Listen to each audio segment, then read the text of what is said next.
I want you to think about whatever piece of media meant the world to you when you were 14 years old. Whatever book or movie or TV show you were completely obsessed with that went way beyond how much you cared about anything else you liked. That thing that just seeped into your bones, it became a part of your identity. It informed the way that you saw yourself and lived your life going forward. That is the relationship that I have with this book, Boogiepop and Others. Boogiepop doesn't laugh. Both of them are the title, somehow, of this book. This came out in, I believe, 1998? 7? It was one of the first light novels to gain popularity, sort of, as 1998. It's from Dengeki Bunko. They're making a new anime series to celebrate the 25th anniversary of, I assume, the imprint itself, as this would only be turning 20 years old itself. So, this is, in many ways, one of the most influential light novels out there, but it's never received a proper anime adaptation, and the reason for this is simply that it would be incredibly difficult to do. It's not a story that necessarily translates all that easily into animation. It's pretty heavy on narration and dialogue. Not a lot really happens, per se, in the story of Boogiepop. It's more contemplative and slow and thematically driven, and I couldn't really tell you what I would consider to be the best way to adapt it. There was a live-action film that directly adapted just this book not too long after it came out. The film is mediocre. It captures the sort of the tone and look that I would expect from the story, and it tells it pretty much completely. There are some weird elements.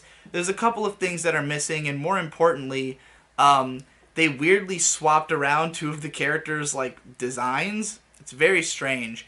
But overall, it's, if you just wanted to learn the story of this book, the movie did an okay job of adapting the story.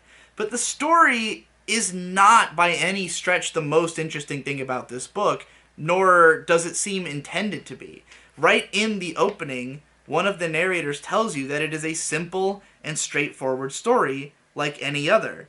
That the only thing that really makes it complicated in any way is the fact that nobody who's involved with it had the full picture of the events. The book has 5 narrators. It switches between 5 different parts, each of which contains one character telling their entire perspective on the events that transpired within this certain stretch of time. Which happens to be just basically a few months out of a certain year when all the characters are in high school. It centers around a certain school, and to an extent the school itself is even a character in the story, because it's a very specific sort of high school, the properties of how it operates being important to realizing why things go the way that they do.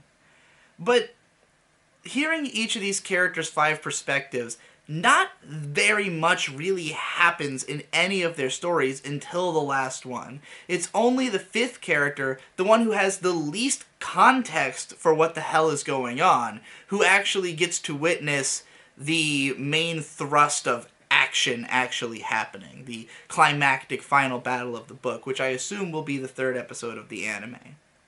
Now, the anime adaptation basically takes everything up to that final battle, that final chapter. It adapts this much of the book in just 2 episodes.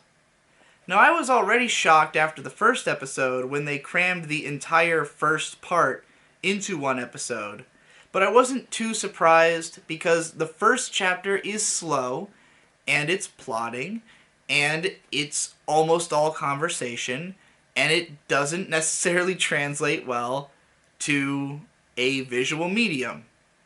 So I'm not too surprised that they crammed it into 1 episode. What shocked me a lot more was when they then crammed almost the entire rest of the book into episode 2. Skipping over all of the themes, giving almost no attention to most of the characters, and even cutting out one of the narrators, one of the, 5 most important characters when you think of it in terms of who's telling the goddamn story. And just generally breezing through the story at such a speed that it doesn't really communicate any reason why it's good. Now, I can't really speak about this adaptation as though the book didn't exist.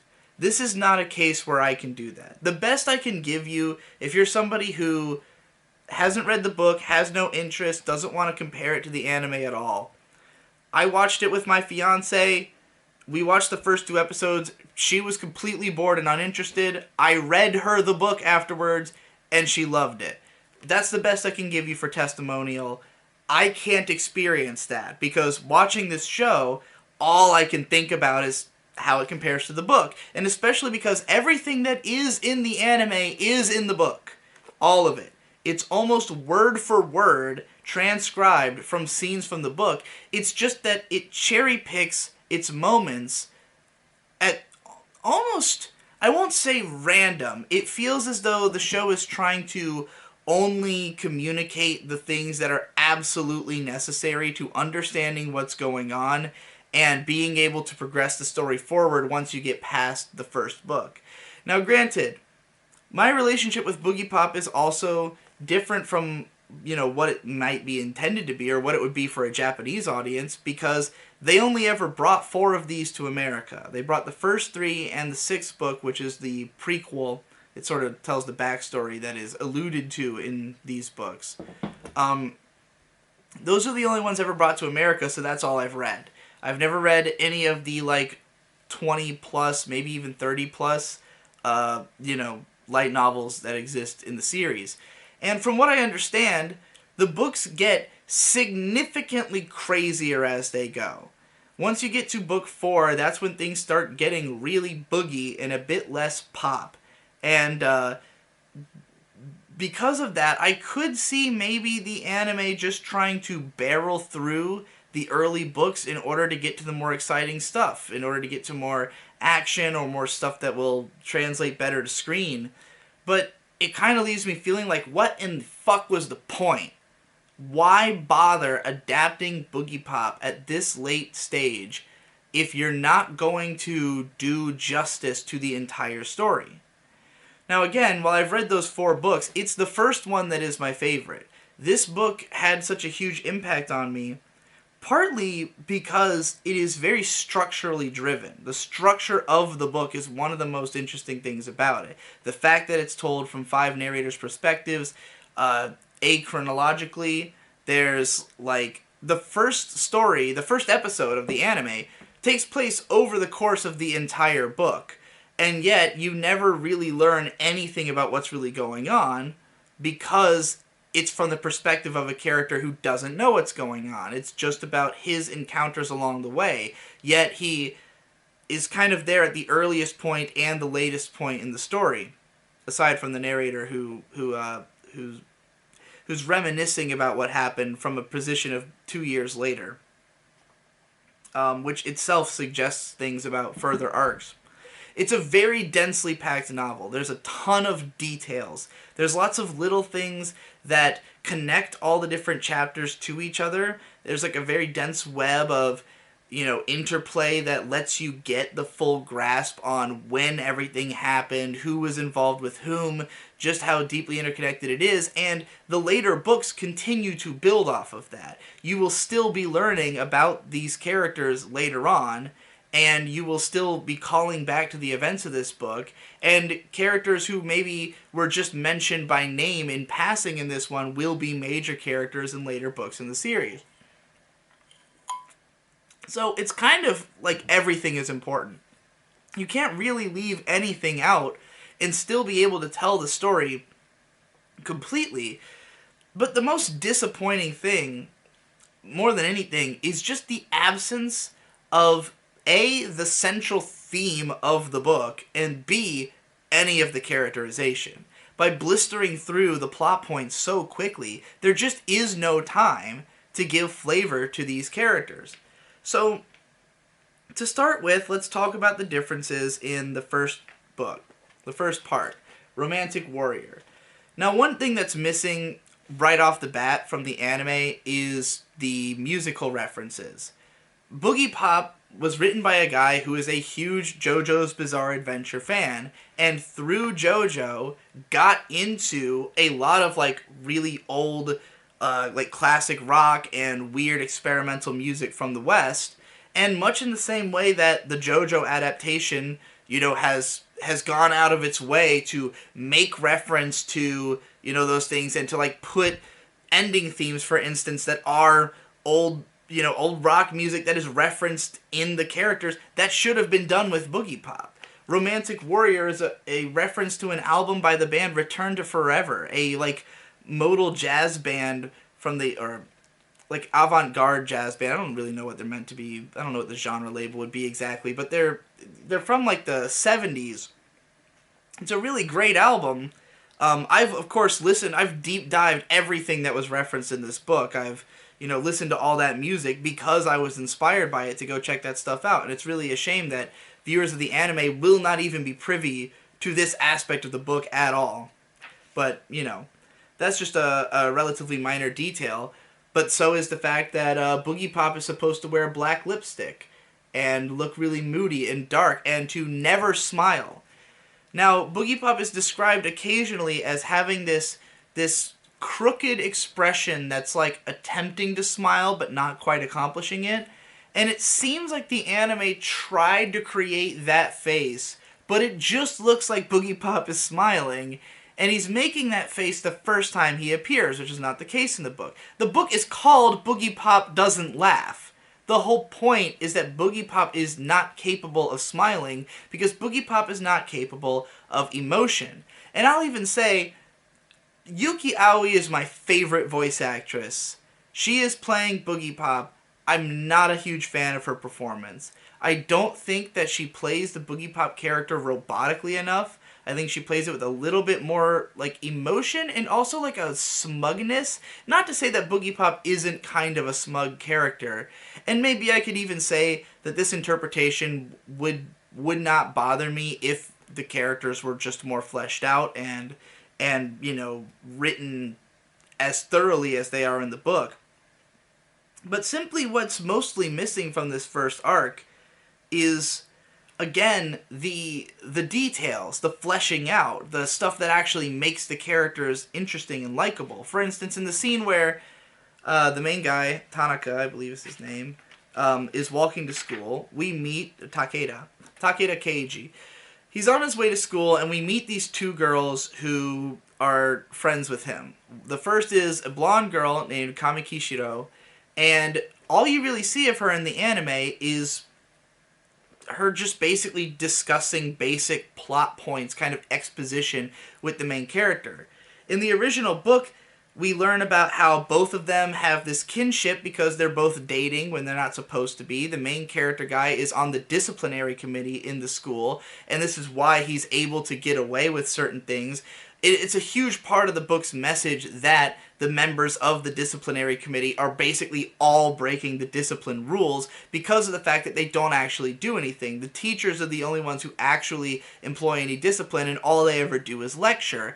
The biggest theme of like the school in the book is that all kinds of crazy shit is happening at the school and nobody's noticing because the teachers are so, stuck on just like promoting the like ideal of what they think their students should be doing while none of the students are really doing it, and like all the lectures and lip service to the idea of like discipline is not actually causing anyone to, when they go home from school, live their life any differently from how they would if that pressure was not there. So like it's pretty integral that the friendship of these two characters be communicated. And in that walk to school, there's a whole scene where she sings this song that she sings repeatedly throughout the book. That's like a major motif, where she sings, "Life is brief, young maiden, fall in love, for those who know no tomorrow," because she's going to tragically die. Her death in episode 2 means nothing in the anime. It's like the most tragic centerpiece element of the book. It is the darkness in this book, is that character dies, because she is the most hopeful, cheery character. I'm spiraling off in 1,000 directions right now, because I literally could rant about this for hours, and I'm going to try to keep it relatively short. I'm going to try to just get to the point.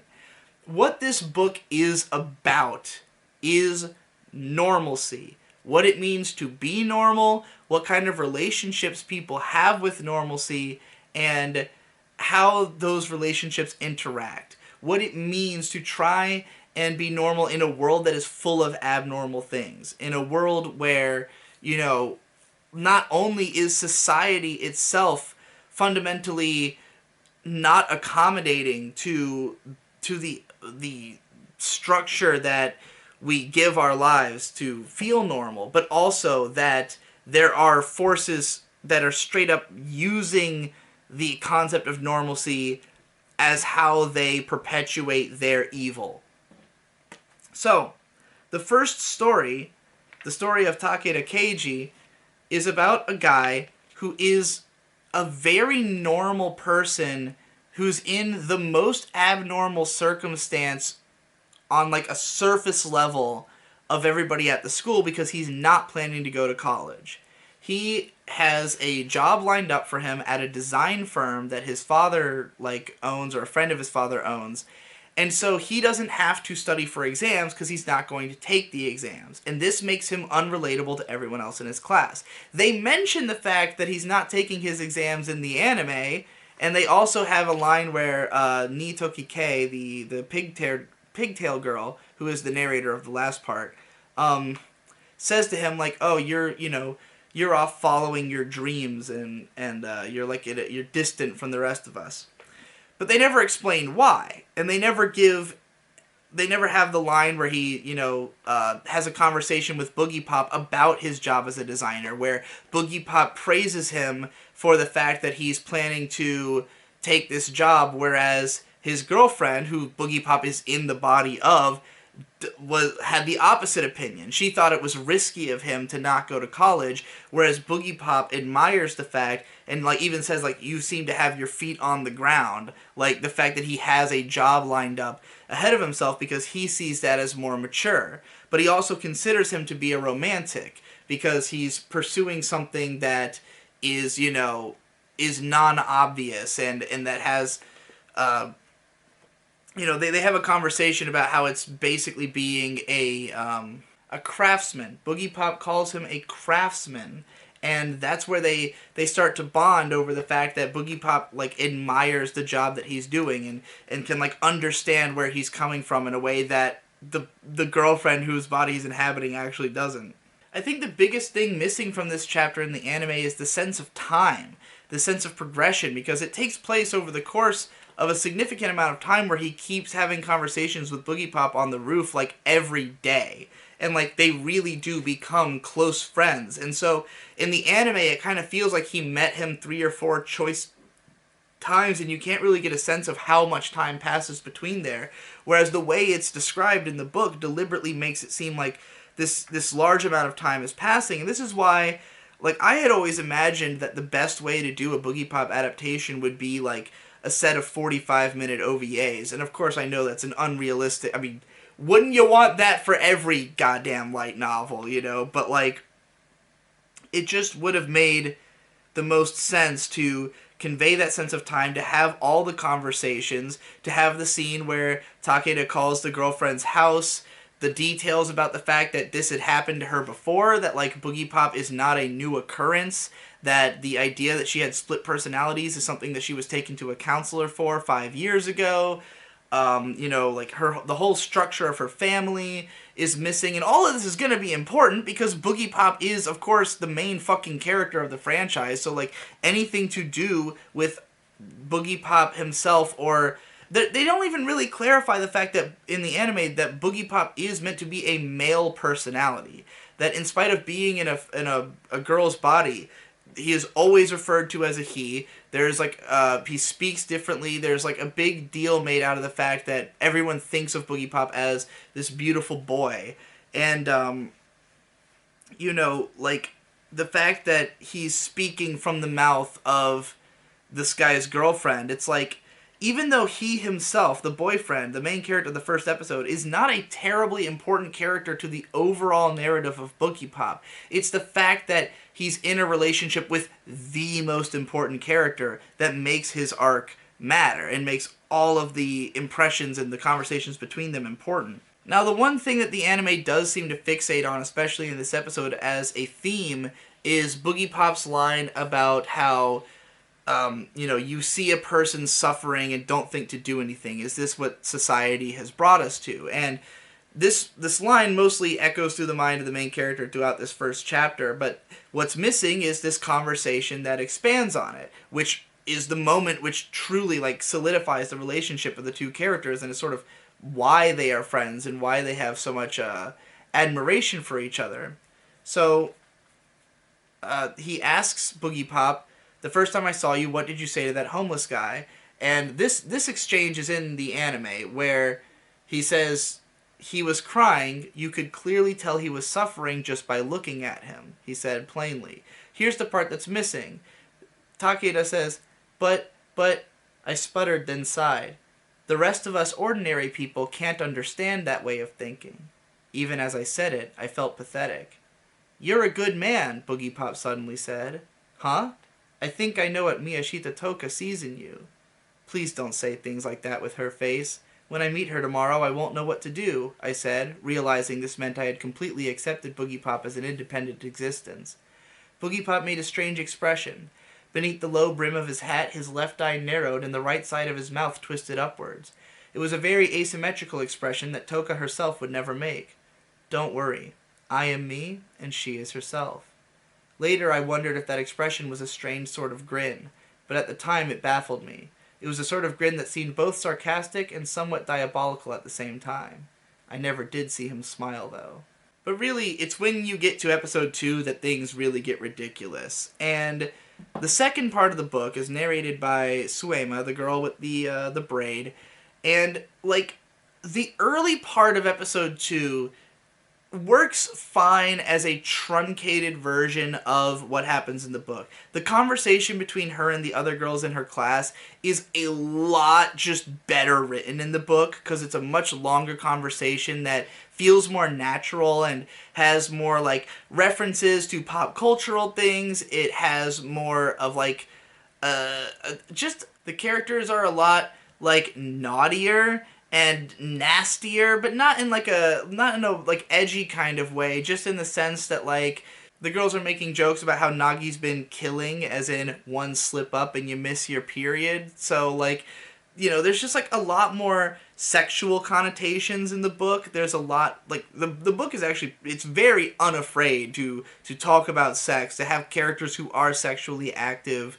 All of that is missing from the anime. But more importantly, the whole point of her going to Nagi's house is the conversation that happens after they leave Nagi's house, which is cut out of the anime version, which is the conversation where Nagi basically says to her that you are normal and that's why you shouldn't get involved in this stuff. Is like you have an opportunity towards normalcy, and if you continue to pursue like, trying to find out about what happened to you 5 years ago, which I don't even, like, they barely even talk about in the anime, the fact that Suema had been, like, stalked by a serial killer 5 years prior, and that's why she has this interest in serial killings, and it is revealed that Nagi was the one who stopped the serial killer 5 years ago. So, like, they don't have that reveal in the anime. It just cuts straight from her being at Nagi's house to the next entire arc.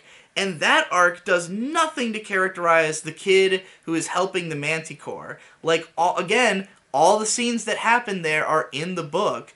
But, like, the whole point of this guy's character is that he is a straight sociopath who he just hates everyone, wants nothing to do with people. However, he puts up a perfect facade of normalcy. Like, this extensively calculated routine that he does in order to convey himself as the most blended in, perfectly normal person around. But he has, like, no particular feelings about anything going on, and he's in love with Nagi because she's abnormal and falls in love with the Manticore for the same reason. But, like, they also don't really mention that their plan is to eventually take over the world, that they're trying to like use this crazy drug scheme to eventually raise like a slave army and take over, but like they're completely like out of their depth and full of themselves. They don't mention the fact that the kid is obsessed with the band The Doors. There's no part where, as he watches the Manticore dissolve a body, he gets No One Lives Forever by Oingo Boingo stuck in his head and just keeps repeating no one, no one, no one, no one, no one, no one, no one, no one, no one, no one, no one, no one, no one, no one lives forever over and over for an entire page. Like, this stylization is just not there.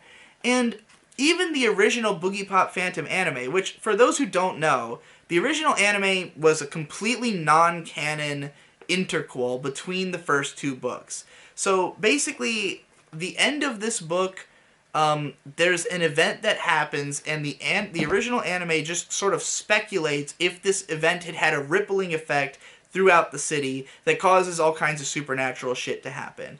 And the original, like, thematically, it doesn't really have much to do with Boogiepop. It's not even really, like, it copies the idea of having multiple narrators with an interconnected story, but it doesn't do it the same way the book does. It's more of an atmospheric, creepy, like, horror anthology kind of show. But like, even that show, just the visual tone, the design sense was so much closer to the feel of the book. I mean, the character designs at least looked something like Koji Ogata's designs, which are heavily in the style of, like, the old Shin Megami Tensei and Persona games, which were, without a doubt, an influence on this. There's a part in the book where he even says that the story sounds like something that would be out of one of those school-bound RPGs. So, like, it's meant to feel like a Shin Megami Tensei game. It's meant to be this dark, urban, atmospheric story. In the new anime adaptation, I don't so much mind the, like, stark whites that they used. I think that aesthetic could work. You know, the original went for, like, pure, like, greens and stuff. But, like, it's just not stylized, and the character designs look fucking terrible. I only found out afterwards that that the original artist Koji Ogata had, like, gone on Twitter and had, like, a huge, like, he, like, shit all over the designs and said they were terrible, and I completely agree. The new designs suck, and I can't believe they didn't consult him to do something for the new anime. Like, what were they thinking? I also think the OP and ED are completely boring, just regular-ass songs. The actual visuals of the OP don't seem to have anything to do with the story.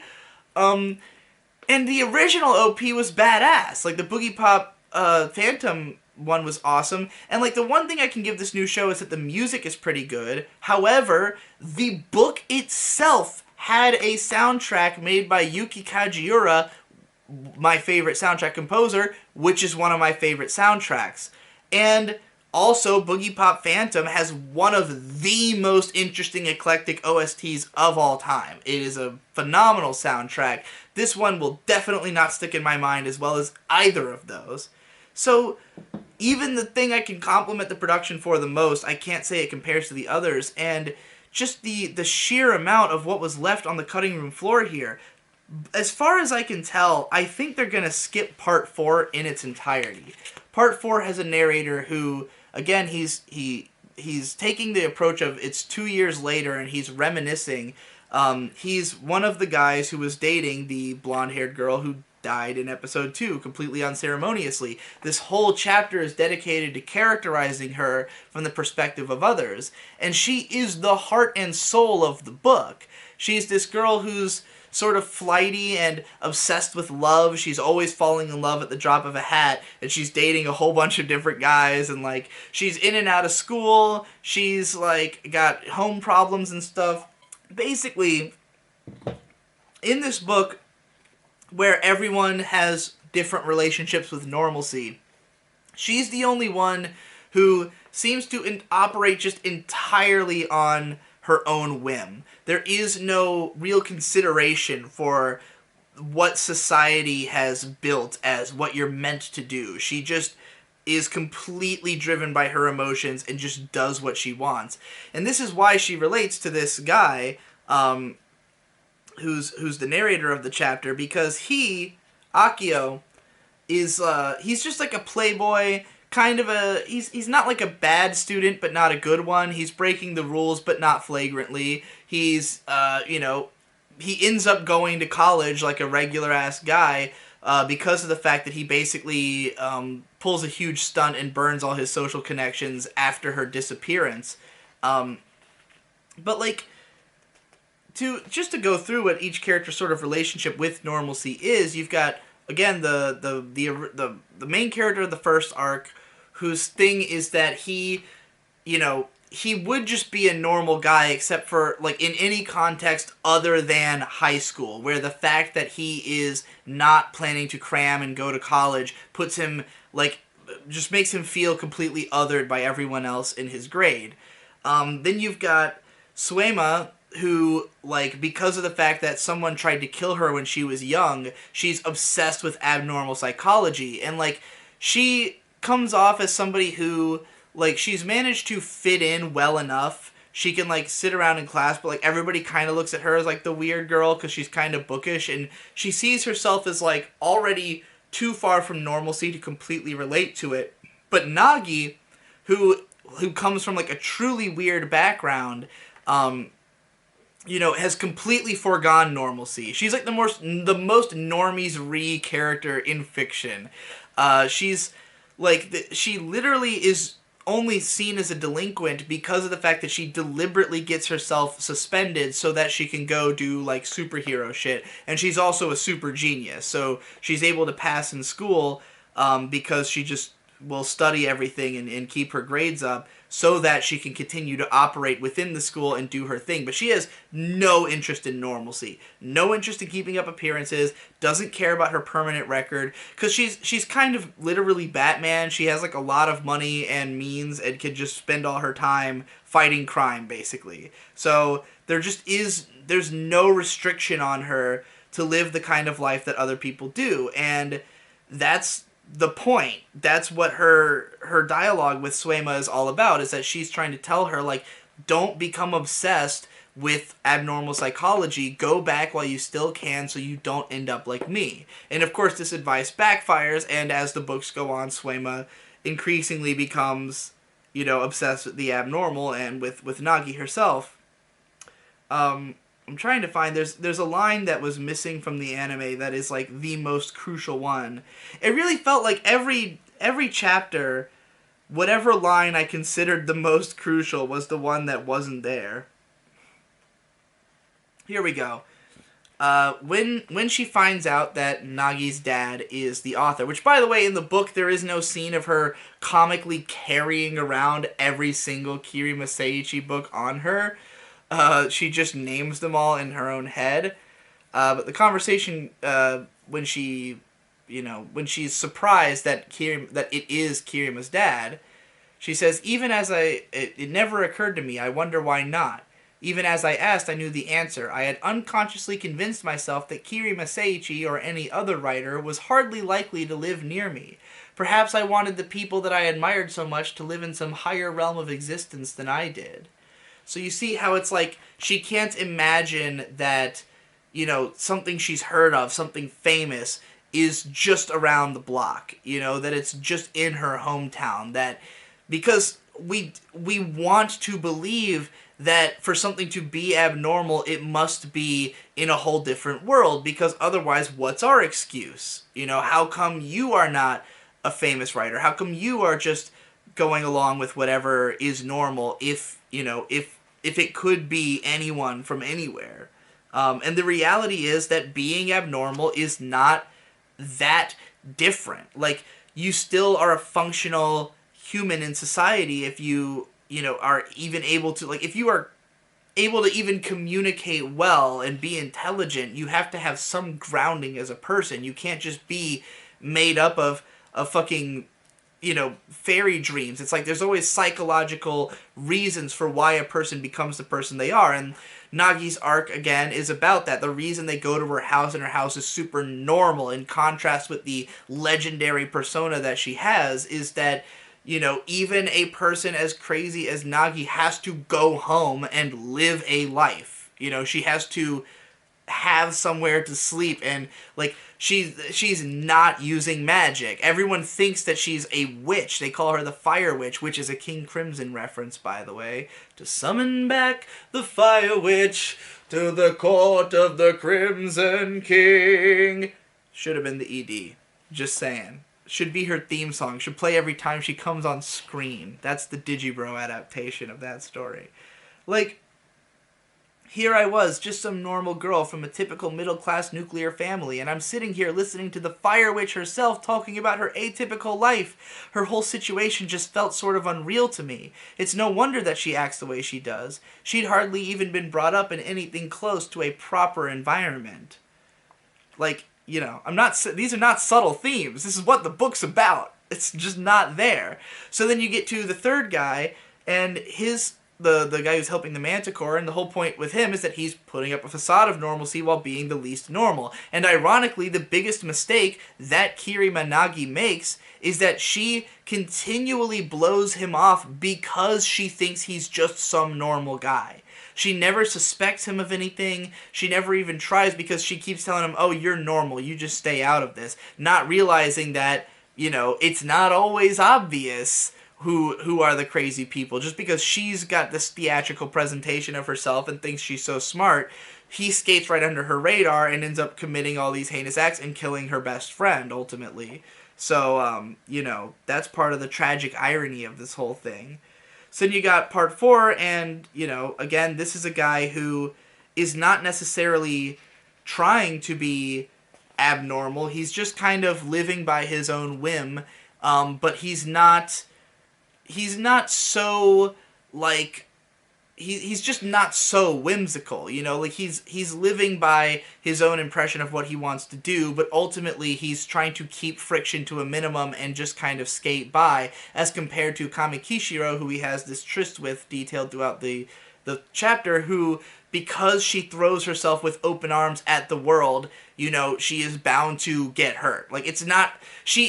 Part of the reason that this is the character who dies is that if anyone was going to die, it would be the person who can't help herself but to try to help everyone. To try to involve herself, to be the one who helps out the stranger, you know? Like, if Boogiepop has to ask, you know, is this the result of a society? Is that you see someone suffering and you don't do anything? Well, the one girl who did do something for that guy is the one who ends up suffering for it. And just by chance, you know? But, like, that is why we don't do things for each other, is we're scared, you know, of these kinds of situations. So, that's all the stuff that was left out of these 2 episodes. We're going to get the 3rd episode is probably just going to tell the rest of the story, just concluding with the big action scene that's going to come at the end. And none of the themes about normalcy will really have been explored. You know, even if they keep in... Like, again, I don't think there's been anything in the anime that wasn't in the book. There's nothing that they added in originally, and they probably should have. They probably should have took out some of this stuff and added in some more stuff just to make it flow as an anime. But, like, so much had to be culled for time. Like, for instance, at the start of episode 1, when the guy is waiting at the train station, and the psycho dude with a girl, like, comes up, and they're like, they're like, hey, what's going on? Looks like you got stood up. And then they just kind of hightail it out of there. And then they go to a karaoke booth and he drugs her drink. In the book, it's a double date. And, like, the relationship between him and this girl is that, like, she's in love with him and he doesn't give a fuck about her because, again, he's just a sociopath, and he's, like, taking delight in the fact that he's making her, like, he kills her and they overwrite her memories so that she forgets her love for him. And he takes, like, this sick pleasure out of the fact that he has, like, taken this girl who was in love with him and, like, erased that emotion because he found it annoying, you know? Like, that's the real gritty, dark, gross undercurrent that makes that chapter so creepy. I am going to stop now because I could talk about this forever. I can literally talk about this forever. It's one of my favorite books. If you enjoyed this anime at all, I highly recommend you go read this and, you know, pay attention to what it's actually about, because the anime is not really going to convey that. So, it's like I almost can't decide what about it bothers me the most. If it's the fact that I can't really care about the characters in the anime because none of their best moments are there, none of their best dialogue shows up, none of their best scenes together. They don't have a lot of chemistry because you don't get to spend time with them as pairs, you know. You don't the main guy of chapter 1 of episode 1 is like one of my favorite characters in the book, and he just seems completely milquetoast in the anime. And the other guy, who's my other favorite, is completely cut out. And Kami Kishiro is also one of my favorites, and she is basically just in there to die. You know, like, again, I really just got the feeling that they were just trying to plow through this book, that they're just trying to get it over with so they can get to more action-centric books. And it's just really a shame because this book is very important to me, and seeing it handled in such a sort of just like flippant way, you know, it's almost an insult to something that I care so much about. And if you do read the book, please, by all means, listen to all the music as well. Listen to fucking Heartbreaker, the live version that by Grand Funk Railroad that he had as his BGM when he wrote the afterword, because it's fucking epic, and you can totally hear how he would have had it playing in his head during the final battle scene, because it sounds like final battle music. It's, you know, it's just, you really gotta dive into the bones of it. This is such a cult novel. I just can't understand why they would bother making an anime out of it if they weren't going to uphold the cult aspects. Why isn't the Manticore wearing lipstick in the anime? Part of her thing is that the girl whose body she stole was wearing lipstick when she took it over, and the lipstick is now grafted onto her lips because she copied it along with the rest of her body. There's no line about how not even her parents noticed that she had been replaced because she was just like a studious girl and her parents stayed out of her way.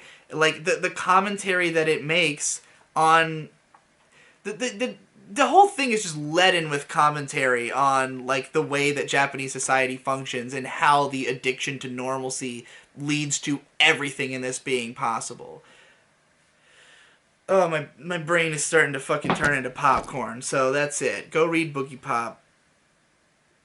Maybe I'll do another video about this book in the future and do a proper analysis video, because clearly I have a lot to get off of my chest.